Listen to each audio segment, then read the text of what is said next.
Hi, friends. My name is Paige. I'm Morgan. And this is Girl Manufactured. Listen or cringe along with us as we look back at music from the it girls, wannabes, and victims of the tween idol industrial complex. Which icons broke the mold, and which sitcom starlets turned forgotten pop stars still deserve their flowers? Our credentials: we're two queer millennials who were raised on aughts Disney, Nickelodeon, and MTV. I work in communications now, but I'm a graduate of a performing arts high school and a recovering singer-songwriter. And I'm a creative writer and professional advertising demon. Today on Girl Manufactured, we discuss Zendaya. Self-titled. So, Zendaya. Mm-hmm. I did not know her full name before this because she's that big of an icon. Same. Of the Chers, Beyonce's. Jesus. That's true. Unless you're angry, then he's Jesus Christ. It's true. So Zendaya Marie Stormer Coleman. Oh, okay. Right? Quite the name. Stormer. What? That's so cool. Yeah, and it's spelled Stoermer. I don't know if that's a maiden name. I don't know. But she's an actress and, of course, kind of a musician. She has won multiple accolades, including 2 Primetime Emmy Awards and a Golden Globe. Whoa. Mm-hmm. Yes, Time. I see why she gave up singing. Right? Time named her one of the 100 most influential people in the world in 2022. Wow. She's that girl. She clearly broke the mold. Yes. Yeah. 1,000%. She was born on September 1st, 1996, which makes her a Virgo. Yes. Oh my God, you got it. I know my Virgos. I very much see her as an earth sign too. Mm-hmm. She was raised in Oakland. Both her parents are teachers. Her dad is African-American of Nigerian ancestry, and her mom's the white one, German and Scottish. And we'll get into race later when we talk about, you know, the manufactured part of her career, right? What it's like to be in the industry as a biracial woman. So at age 8, Zendaya joined a hip-hop dance troupe called Future Shock Oakland, where she was a member for 3 years. Cool. She also spent 2 years dancing hula. Like a hula hoop? No. No. What's hula? Hula with the Academy of Hawaiian Arts. Oh! Freaking colonizer over here doesn't even know hula. Oh my God. She grew as a performer in part at a nearby California Shakespeare Theater, where her mom worked as a house manager in the summers. So she spent time there. She did like shows, and she actually went to a performing arts high school like someone else I know. Like me. Oakland School for the Arts. And while still a student, was cast in several roles in like local area theaters. Les Mis? I don't think Les Mis was on there. But I mean Shakespeare stuff, which that's what all like the serious people do. That's impressive. You know? When she was in the 7th grade, that's when her family moved to LA. What is with all these families just relocating for their kids? I know. I was like, oh, that's not. I was like, oh, it's the same state, but it's still kind of far. It's it's far. It's hours away. So they were invested, and I mean, it was a good investment because she's Zendaya. Zendaya began her career working as a fashion model for Macy's, Mervyn's. What the hell's Mervyn's? I don't know. I think it's like one of their brands. Yeah. And Old Navy. Of course. We know Old Navy. Of course. She was also apparently featured in an iCarly Toys ad. And what really got me was, and I watched it, was she was in a Kids Bop rendition of Hot and Cold, the Katy Perry song. It's so cute, though. It's really adorable. Like, in the video, they're in, it looks like a refinished basement with, like, the dark wood paneling, just, like, some boring, like, family room. And she pulls out of a shoebox, like, a golden sparkling mic, and it just, like, takes everything to life. And they all are singing, and they're, like, little superstars. It's super cute. And it's Kids Bop, so they change all the lyrics. But she was a baby. Bop. She was around 13 years old. Wow. And she looks it. Like, she looks so tiny. It's really cute. But her breakout role was as Rocky Blue in Shake It Up, which is a Disney show past our generation. I remember I didn't even know it existed. Yeah, I remember couldn't even tell you what it's on. about. Well, it premiered on November 7th, 2010, when she was 14 years old. So I would have been, what, like 17? Yeah. But Shake It Up, it's a musical dance-themed show, particularly dance. Like, they were supposed to be, like, her and Bella Thorne, who I don't know if you know who Bella Thorne is. I know. We'll do an episode on her. Yeah, I didn't know she was in that show. Yeah, because I didn't know it existed. Zendaya's co-star. Yep, it was apparently Disney Channel's second highest rated premiere in Disney Channel's then 27-year history. Do you want me to guess what the first one was? I don't know. That would have been a good fact, but I'm not sure. And like all Disney stars do, she started singing. In 2011, she released "Swag It Out." Oh, yes, which was just a promotional independent single, and she starred in like a book trailer at some point that year. And then in June 2011, she released "Watch Me," performing with Bella Thorne, her co-star. The song peaked at 86 on the Billboard Hot 100. She also was like in other stuff. Oh, apparently her and Bella had a... Did they have a falling out? No. Are you going to start rumors again? No, I'm not going to. Although they did apparently like not get along very well in the beginning. But Bella Thorne was saying rumors. No, this is true because Bella Thorne talked about how like it wasn't their fault. They were kids. Apparently Disney and like just producers and people would pit them against each other. They would like kind of find ways to get kids to be competitive. That's so fucked Probably up. to like up their performances or whatever, but so fucked up. It's really fucked up. No, I was gonna say this is much more wholesome. Okay. I was gonna say they had a clothing line for Tarjay. Aww. Yeah, inspired by the clothes worn by Zendaya and other cast members of Shake It Up. Let's bring it to the cultural context. Okay. So this was released on September 17th, 2013. She was freshly 17. Like I did the age calculator thing. And what a birthday gift. Right. And I would have been 20. So you would have been like 19. She was still in her swag era. The world was still in its swag era. Mm-hmm. So you told me the tidbit that apparently Zendaya's fans are called Z-Swaggers. Mm-hmm. And I looked into it. There was a clip with Vogue. Apparently it's because her first Instagram post ever was with, I forget his name, like David or Davis or something, who played Bella Thorne's character's little brother on Shake It Up. And it was just a selfie of them two. And it said like D-Dog or something and Z-Swag. And so ever since then, apparently people are just calling themselves Z-Swaggers. But I did see some comments on that video being like, oh, I didn't even know we had a name. Like we as in like, oh, I didn't even know fans. We had a fandom name. But there you go. If you're a Zendaya fan and you didn't know what to call yourself before, you could be a Z-Swagger. And she did have her own Z-Swag era. Like she was, I'm sure people were, because I wasn't surprisingly not a Tumblr girly. But that's so shocking. Isn't it? I feel like that's one of the most like shocking things about me. Yeah. Like two truths or a lie. Like I would just say something about Tumblr. But yeah, like there's no way people weren't reposting her because she was famous for her her swag. You know, what was it? I feel like the hats, the colored skinny jeans, the colored flannels. Yeah, people in my high school definitely dressed like that. Did you guys have to wear uniforms? Yeah, we had to wear uniforms. Oh, damn. So you didn't get to see all the swag. There was a lot at my school. Only at school dances and... Okay. And then did people bring it out again? The skinny jeans with like the bright like reds or like the Cookie Monster blue. Yep. And then like the Hot Topic studded belts, the chains and stuff. The Kanye West like shutter glasses. Yeah. So 2013, at this point in time, the swag era is not completely over, I'd say. And we see that in like the music video and some of her, you know, promotional material from this point. But that's some of the cultural context. The rest, as we always do, we're going to go through the top 10. So number 1, hint. Sounds like Sarah Bareilles' Katy Perry? Brave. Yes.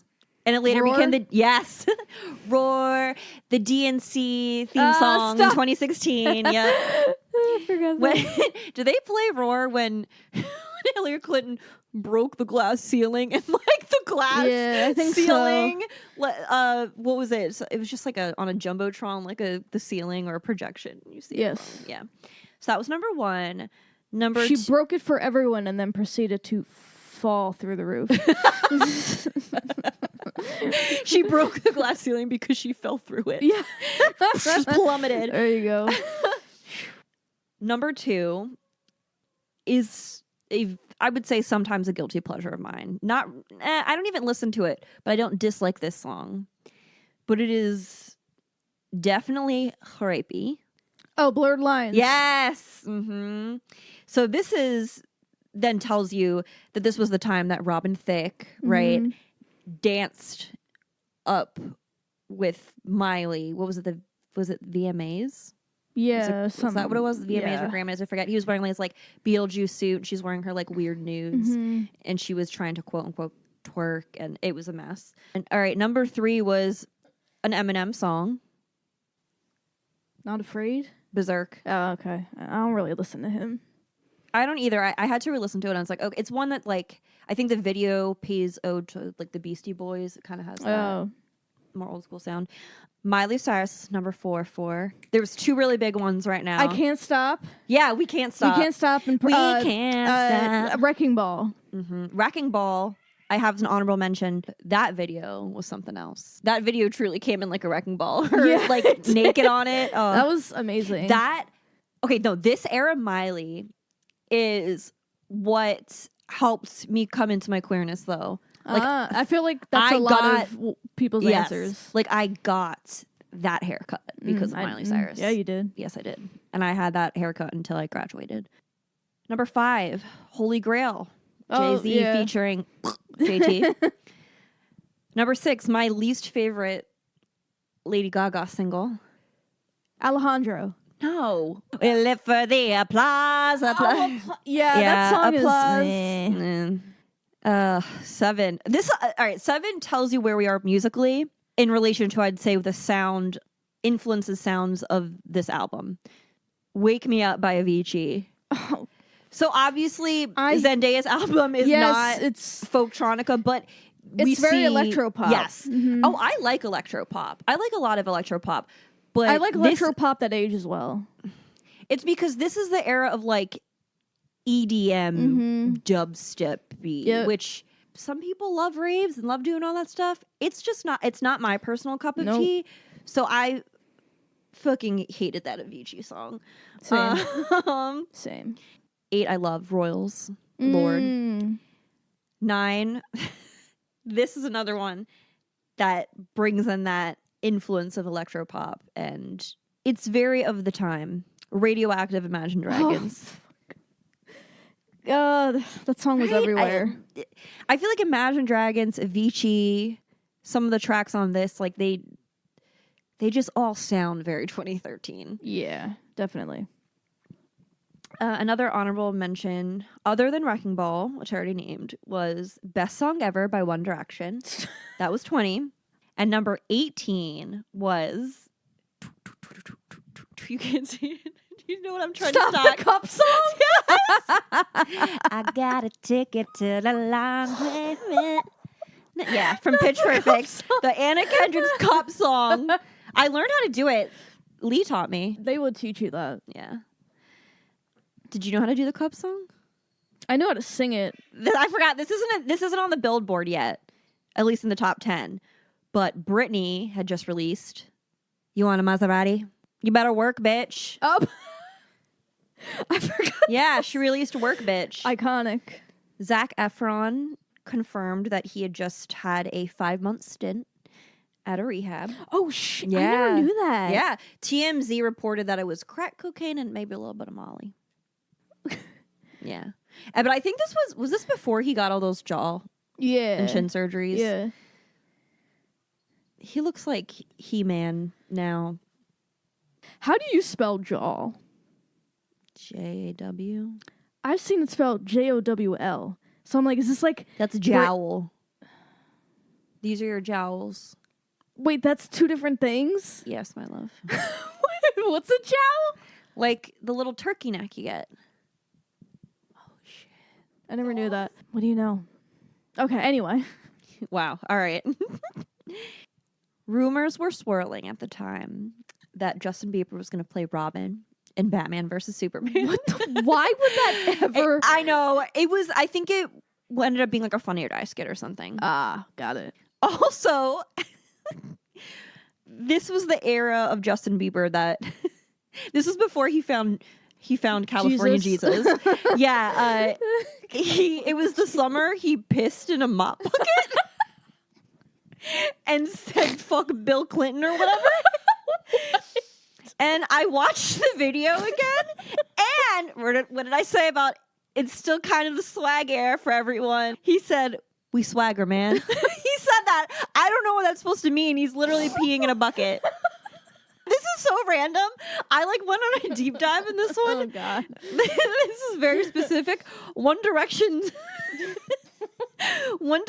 Liam Payne's apartment catches fire, injuring friends. I'm laughing saying injuring friends, but no one got seriously injured as far as I know. There was there was debates as to whether it was a grill fire or a patio fire of some heater. Amanda Bynes. Oh. Yeah, I feel so bad for Amanda Bynes. We've done her so dirty. I eventually want to do an episode on her, but treat her kindly. But this was when she actually got hacked on Twitter.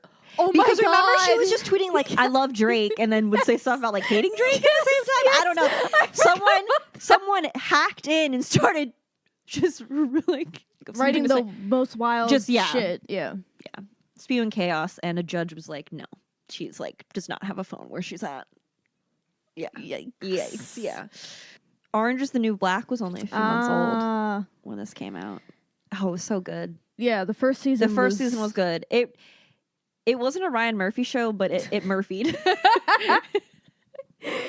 That's the new Jump the Shark. Yeah, it Murphy'd. Murphy'd. Hot dog legs on Tumblr. The Jonas Brothers had recently announced they were breaking up.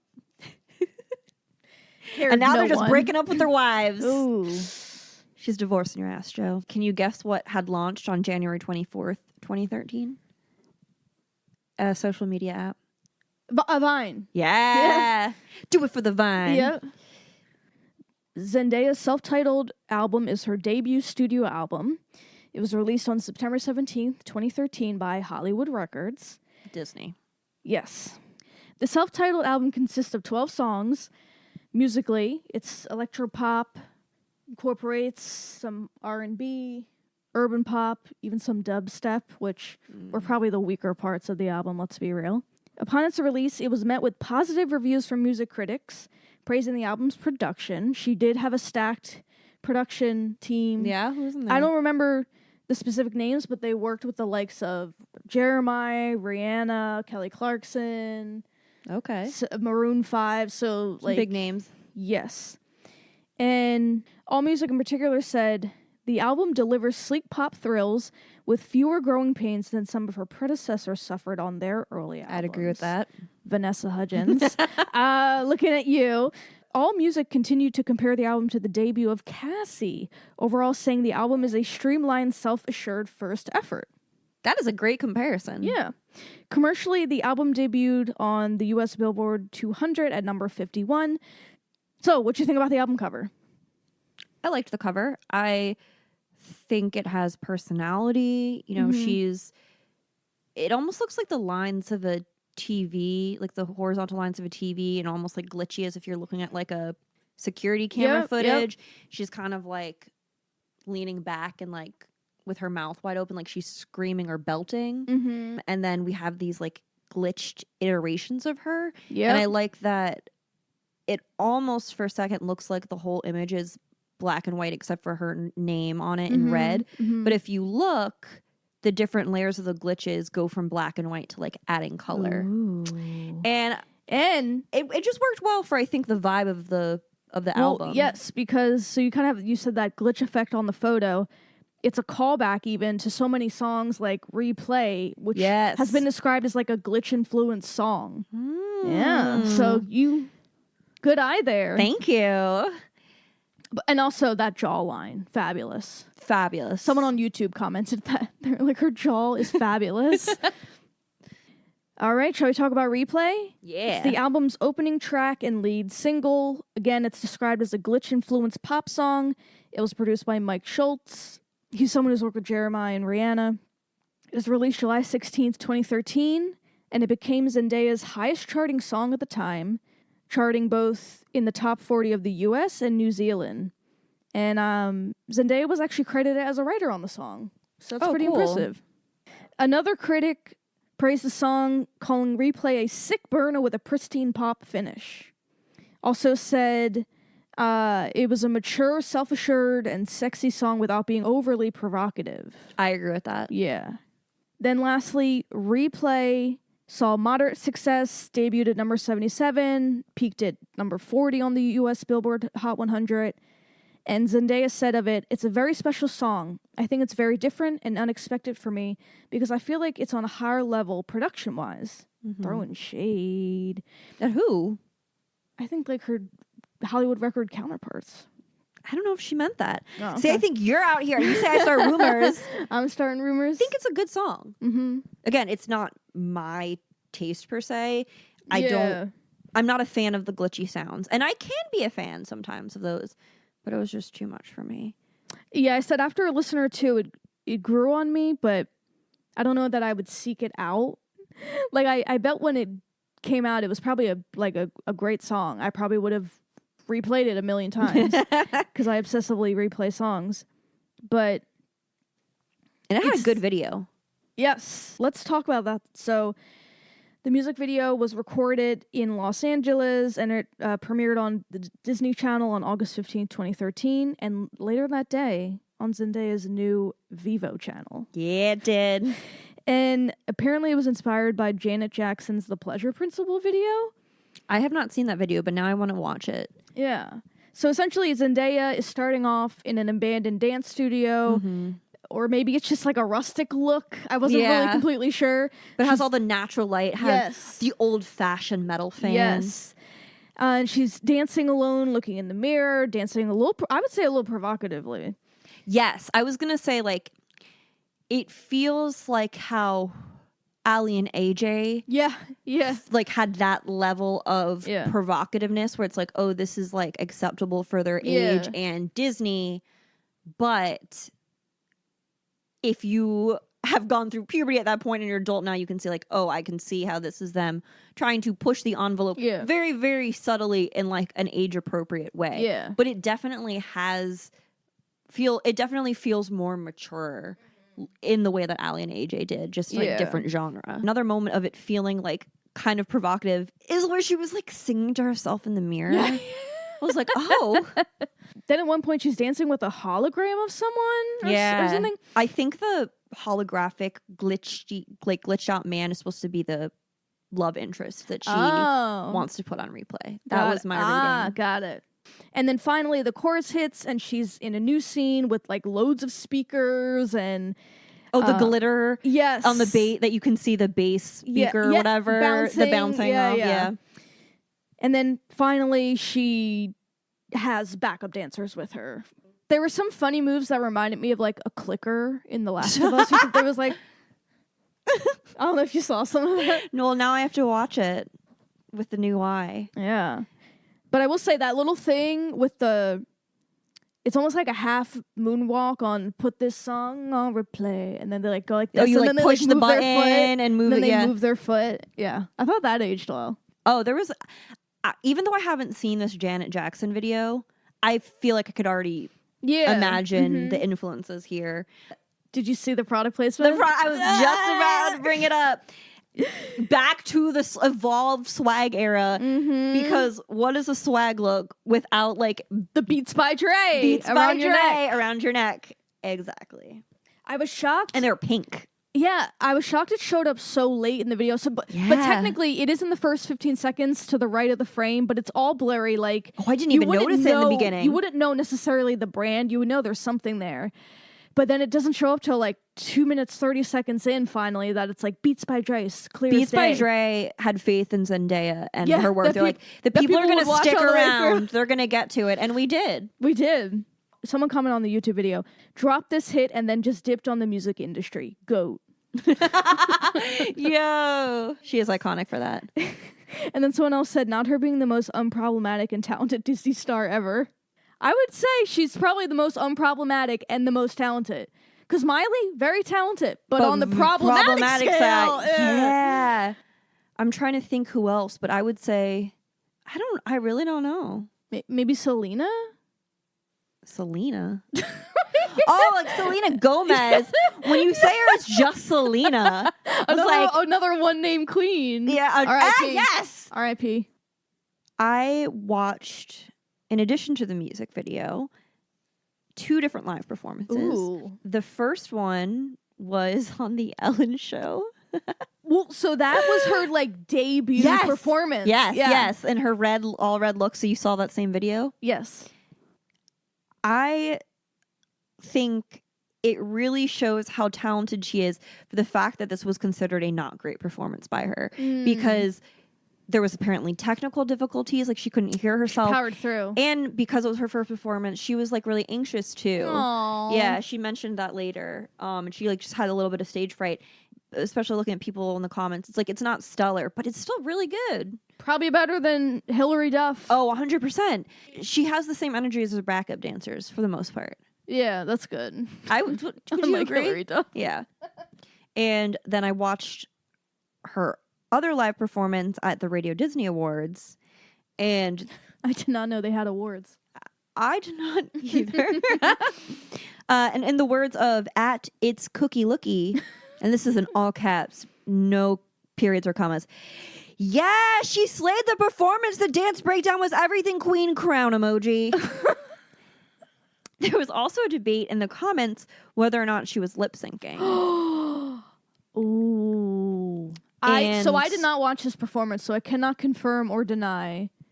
I don't know. Some people were saying it seemed to be a pretty split debate. But one commenter, I didn't write it down, so I don't know their name either, but was saying how like people need to stop making a big deal about whether or not someone's lip syncing also, because when you're moving around dancing, like it's really difficult to do that. So like it happens. Mm-hmm.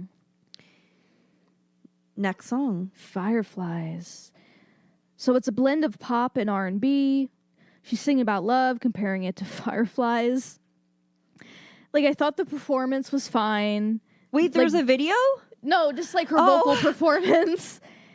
But the beginning just like turned me. That was every electropop song from this era. It's so generic, which I think is fine if you're a fan of that genre. Because there are certain genres where like, yeah, there's like a unifying beat, but it's just not my taste. So I was like, I'm not gonna enjoy this. It's not anything special. But I do like when the R&B elements shine through the like the dubstep. Yeah. Because like I said, I enjoy electropop sometimes. Yeah. Just not this. I have a question. Yeah. Lyrics. Fireflies tonight, because love lights the sky. So put it up in the air. What exactly are we putting up in the air? Their love?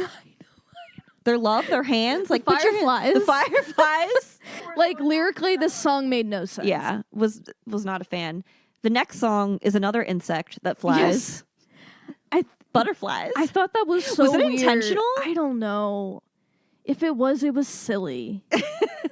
So, again, more electropop, singing about not letting her short-lived euphoria or infatuation euphoria trick her heart into falling in love. I liked it, and I thought it could have like been a good single, even though it ultimately wasn't. Yeah, I wrote that I could hear past the dubstep and enjoy it. Yeah.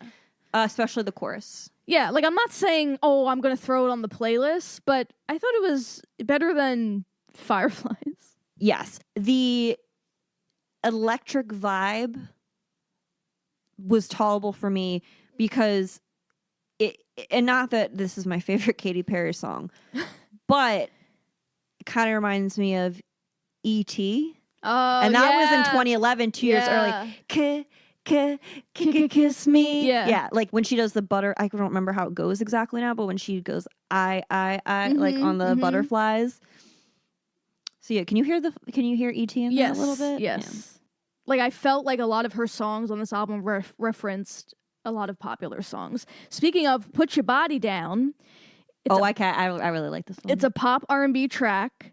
And speaking of songs that I think she references, there's one part of the song that reminded me of Birthday Cake by Rihanna. To come and put your name on it. Put your name on it. And then has like the claps and the bum, ba-bum, bum, bum, ba-dum, bum. Did Oh, you I hear have that to now? re-listen. I'm gonna have to re-listen. That's so funny. And I agree with you. I liked the song, and a lot of people on YouTube did too, because someone commented, in my opinion, Replay was nothing compared to this song. This should Yeah. have been put out as a single. The beat and the vibe from the song was so much better. It had so much more potential. Had it been advertised more, maybe she would have more fans. This is how you know this is a real fan, though. It's a great song. It's so dancey. Yeah. Next up, Heaven Lost an Angel. It's a declaration song in which Zendaya acknowledges her infatuation for someone special. She describes her significant other as an angel, praising both his personality and charming looks. What'd you think of those funky bass riffs? This is one of my favorites. Yeah! This is one of my favorites. I said, I'm going to give this song the award for having aged the best on the album. Ooh. I loved it. Like, okay, I really like this song. It's 100% going on Manufactured Box. Yes. Yeah. For me, I guess this is overlaps in R&B. Genres are, I don't understand them. But to me, this is more of the soul and little bit of funk part of R&B, which is the kind of R&B that I like more so than like baby making R&B. Yeah, like just in terms of my personal taste, because it's like even when it feels like it's lower tempo, it still feels upbeat somehow. You can probably explain that to me in music theory why it's that way, but I really enjoyed this song. Like I wrote my favorite so far. Oh, also It's my favorite too. Fun fact, tweet from Zendaya. Oh. She wrote track number 5 equals Heaven Lost an Angel. A cool fact about it, it was written for a guy to sing, so we rewrote it to fit me. Oh, okay. Cool. I feel like I can't go on without addressing this. I'm so sorry. Mm-hmm. Did you catch the Ben Franklin bar? No. Like $100 bill, quite frankly, I've been waiting to spend time with you. Oh, that's like a triple on. She's got spend time. Oh, I didn't even think about spending time. Yeah. Sorry, Frankly, I couldn't let that go. I had to bring it up. So what you think of Cry for Love? I shouldn't have to cry for love, and no, you should not, Zendaya. Mm-hmm. Fuck that, okay? Love. You are 17. You were 17. You should there not. are more fish in the sea. Exactly. This may be my favorite. Oh. I got some like Alicia Key vibes with the piano opening. Mm-hmm. And just also lyrically, again, I love it because sometimes you're in shitty relationships and we find ourselves like asking, should love be this difficult? You needed this song in 2018. I needed a song because no, people, love should not be this difficult. Like if you're asking yourself that, no, it shouldn't be like that. I mean, it shouldn't necessarily be super easy all the time. Mm-hmm. Like it's a lot of freaking hard work, but it should not feel miserable and it shouldn't be a mind fuck. She says, this doesn't happen to girls like me. Look in the mirror, look in the mirror. Seeing your eyes red is not a cute thing. Ooh. I don't want to cry no more. Damn. I would love to hear an acoustic of this song. Ooh, same. So far, after Butterflies, I feel like it gets way better. Yes. I agree. It's not even that those songs are like bad. They just didn't age as well. Yeah. But I will say, Only When You're Close, I'm giving this song the award for having aged the worst. Oh, yeah. I don't love the 8-bit video game noises. No, it's... and Only When You're Close. It's just a bit jarring for me. For that, I'm giving it... Yeah. It also, I don't know if you caught this too, they had the Disney giggles. I swear there's a giggle somewhere in there. Bottle You Up. Yes. It's a mid-tempo pop song. She wishes she could just take her lover, bottle him up for someone she has to leave. He's always in her pocket. Yeah, she literally says, wish I could always have you here with me. Wish I could hold you, never let you leave. She also says, I can't always be right here because right now you love me, then you disappear. Romance when you're in the industry does not seem fun. No. Sounds like a lot of stress. Mm-hmm. You work a lot. You don't see each other a lot. I don't want to deal with that. Yeah. Mm-mm. Nothing really stood out is like whether good or bad on the song. It was just I enjoyed it. Fine. I enjoyed it. Okay. But it wasn't my favorite. The other ones, I think, went way harder. Like, I wouldn't need to put this on the Manufactured Box playlist. But, like, I liked it. Mm-hmm. If loving you were a crime, I'd do the hardest time. I will say some of the lyrics throughout the album, I'm like, Yeah, the lyrics on this, even on Bottle You Up, not the greatest. Scared. It's an up-tempo pop song. Lyrically, she's singing about trying to save a relationship because she's scared of being alone. Yeah, I was gonna say nothing like staying with your partner because you're too scared of change. Yeah, and the deafening sound of your own thoughts. Yeah, and the instrumental Zendaya has described as having a Kanye West type of feel. Okay, and I could definitely hear that. Again, it's not one of my favorite, but it's not a bad song.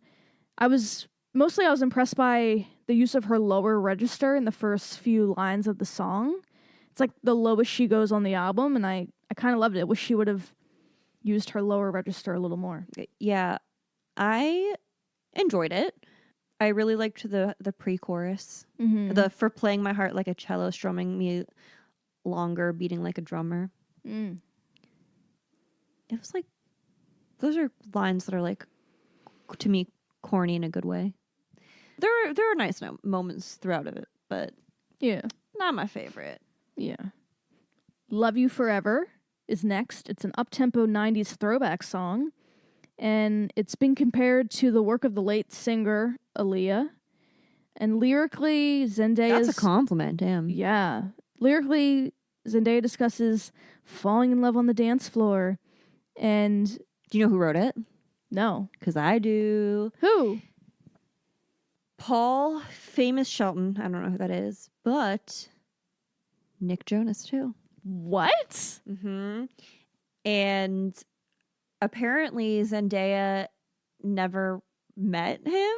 They like funny. worked together, but they never really like were in the same room doing the same thing all the time. That's interesting. Yeah. So Paul Famous, who with did a Replay. PH, by the way. Yes, Paul Not Famous F. with a PH. PH. Is he from Philly? AMOUS. Is he from Philadelphia? I don't know. Because that's such a thing in frickin' Philly. Yeah. Anything that with an F sound, we replace it with a PH. Zendaya added, I have tweeted him and talked to him over Twitter and talked to him through Paul, as in Paul Famous with the PH. But I haven't been like, hey, thank you, which is funny. But I think we came out with a great song and I'm very lucky to have him on it. Yeah, I mean, it's not Paul Famous's best work because he produced for Frank Ocean on Channel Orange. So it's like... Yeah, but what year was that? Like 2012. So only a year before this. Oh, really? Yeah. Oh, wow. Okay. So, I don't know. He was like... This was a throwaway for Zendaya, I think. I don't know. Well, did you catch the callback to Replay? No. In the pre-chorus, she says, I just want to keep pressing Replay. Ooh. Yeah. Now for the final song. The last song, My Baby. I hated it. Did you really? I hated it. Why? I said this had my favorite beat, or one of my favorite beats from it. That was my main criticism. Was the beat? Was the beat, because it's literally the same 4-bar, maybe 6-bar loop through the whole song. That. Maybe I liked it. Maybe it was comforting to me. It just wasn't exciting. Like, it was just snore. And then I'm sorry, but this lyric, we can make it happen if you bout that action. I hate, this was my least favorite song. I wrote, is that a fucking tuba? I don't know, but I like it. Boom, boom, boom. That and like the little twang in the background. Mm-hmm. That you hear over and over again. I was fine with that. I was trying to understand the tense of the song. She was like, we should have listened to each other's hearts. And then it's like, should have, here we go again. Now that I know you're the one. So I'm like, oh, I'm trying to put together the story. It seems like, is this someone she dated? They took some space. Now she's like, no. I'm ready to get back together. You're the one for me. I didn't think it was a bad ending at the very least of the album. No, like the beat, the 4-bar. I like the beat. The 4-bar loop is fine. It's just like, it's literally the same thing through the whole song. Maybe a few things switching here and there.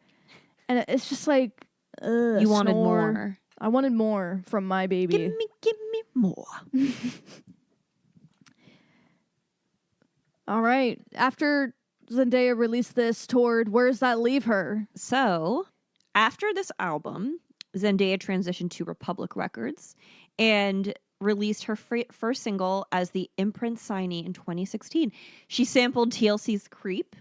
And it randomly had Chris Brown on it.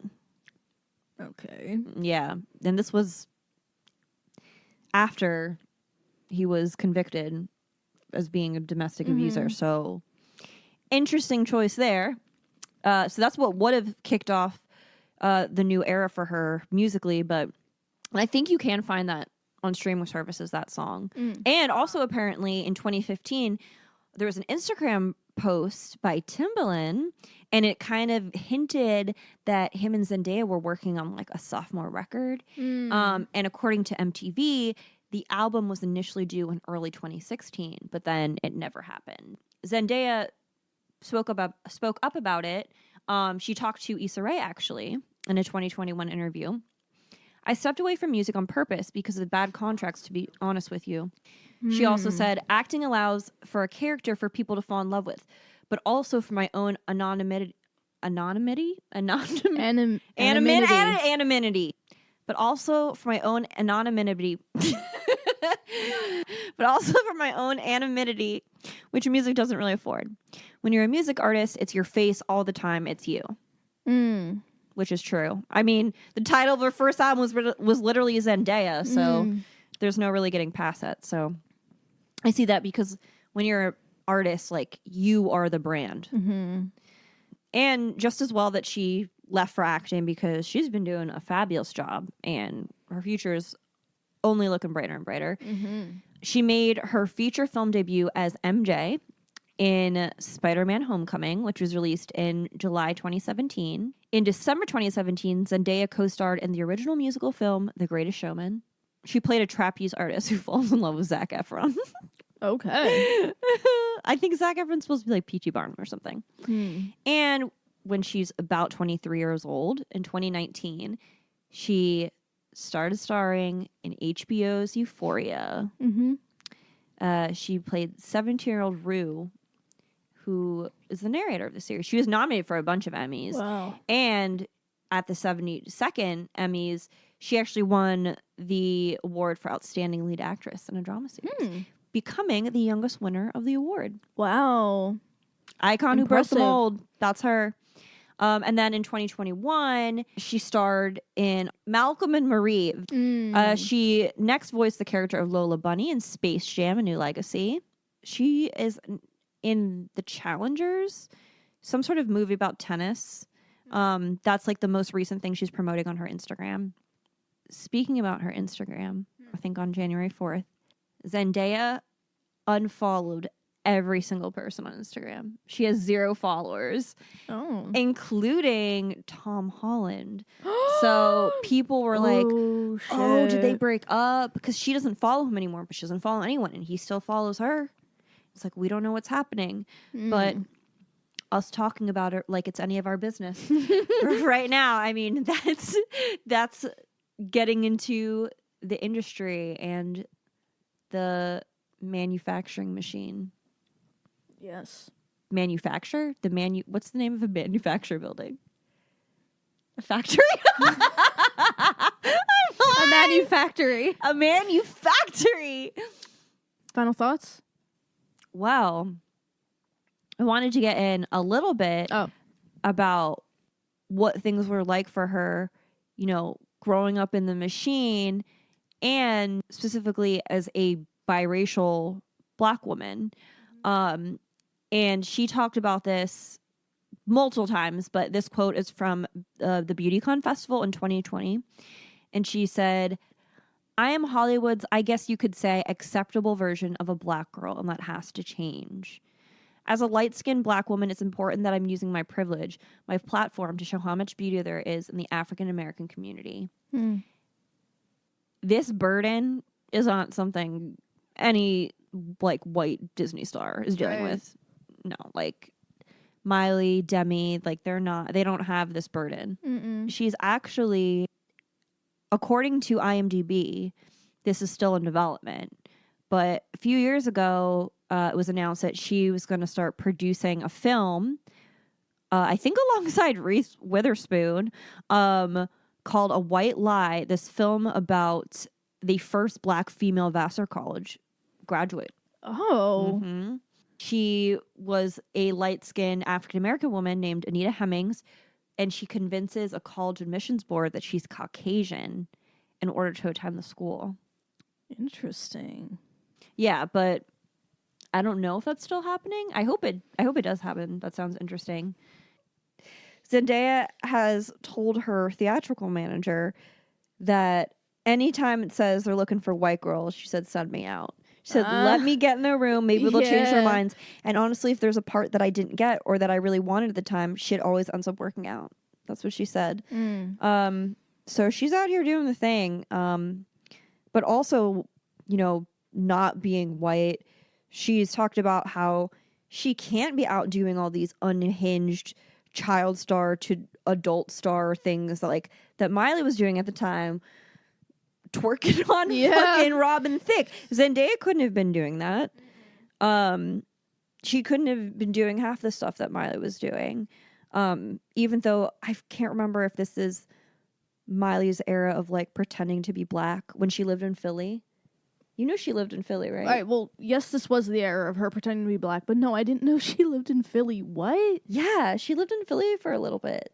When? Let's and Google where? It. Why are we talking about Miley Cyrus again? Oh, because Miley Cyrus got to cosplay as Black. Mm-hmm. And, she was doing so much of it for shock value. Yeah. And again, just an appropriation queen like Katy Perry. I forget where this quote is from, but Zendaya said, "What my white peers would be able to get away with at this point in their career is not something that I will be able to do. I don't want to jeopardize at any point because I am not allowed the room to mess up." Yeah, she can't be doing all this shit that Miley's doing. Her chicken cutlet outfits. Yeah, or even the when she was smoking. Mm-hmm. I mean, Zendaya had to deal with the racism. Do you remember of what's her name? Alien head looking girl. She looks like one of the ants from the movie Ants. Shit, what was her name? Alien head looking girl? What? From E! News. She said that I think that Zendaya was wearing locks on the red carpet, and one of the E! people said that Zendaya looks like she smells like weed and patchouli. Wow. She was fired? I think she had to apologize, but I don't think she got fired. Juliana Rancic, that's it. Juliana Rancid is more like it. She was 18. But then, I mean, the age doesn't really make it any better, but it does make it worse. Right. To say that to a young person, especially, because being a teenager at all, but then being in Hollywood and then having this racist ass. Final thoughts? Final thoughts. So I found this comment on one of Zendaya's YouTube videos, and I think it sums up my final thoughts perfectly. Okay. Disney really slept on this album because I was today years old when I found out she had an entire album and not just Replay. This album could have been huge. I'm really getting tired of Disney. They should have promoted this better. They should have. So I agree with that 100%, and I would love to see a comeback or a second album, whatever you want to call it, where she focuses more on R&B, funk, some Janelle Monáe shit. Ooh. Yeah. Ooh. Yeah. I wonder how her voice has matured because we didn't end up watching The Greatest Showman because we didn't want to pay $4 for it. Sorry, Zendaya. When it comes to HBO or something, we'll watch it. And no, I refuse to call it Max. It's HBO. I agree. There was some really good stuff in here because, I said, even back then at the time, this kind of music wasn't my taste. The Replay, but I already forgot the names of the songs that I said that I really liked. Those were good songs. If I would have heard them then, I would have been more excited. Mhm. Overall, it's pretty solid album, especially for her first album. Yeah. I agree. Let's see a comeback, but also take your time because you're doing all this action stuff, and if it's follow your heart. She actually apparently wants to direct. Okay. So that's like the next thing for her. So, Yeah. take your time. No need to come back to music. I just if it happens, I would support. Yeah. And although she only had one album and is no longer singing, I think it was fairly successful. So I would say she was a kid star on a TV show who turned to singing, and I would say she broke the mold. Yeah. Yeah. She broke the mold, not in the music avenue, but in terms of like the acting, like and breaking out from just doing Disney to like it's not like winning Oscars and shit, or Academy Awards, whatever. She's I could see her getting like I feel like I could see her being EGOTted one day. Ooh. Can't you see Zendaya with the EGOT like 10 years from now? Yeah. If she wants to get into directing and then she does a stage show. Mm-hmm. I could see it. There's EGOT potential here. There is. Zendaya is doing quite well for herself. Her net worth is, drumroll please, $22 million. Holy crap. And it's only going to grow from here. Damn, that's impressive. Go for you, girl. That's Zendaya. Zendaya, the fashion goddess, the musician, hopefully one day director, and future EGOT-ter. Yes. We love you. We hope you're enjoying. Happy 2024. If you want to make our new year extra special and bright, please leave a review. Yes. And tell your friends about us. Yes. And if you leave a review on Apple Podcasts, even if you don't listen there, and you actually write stuff, that helps us. And I'll give you stuff if I know your name. Yes. All right. Bye, friends. Bye.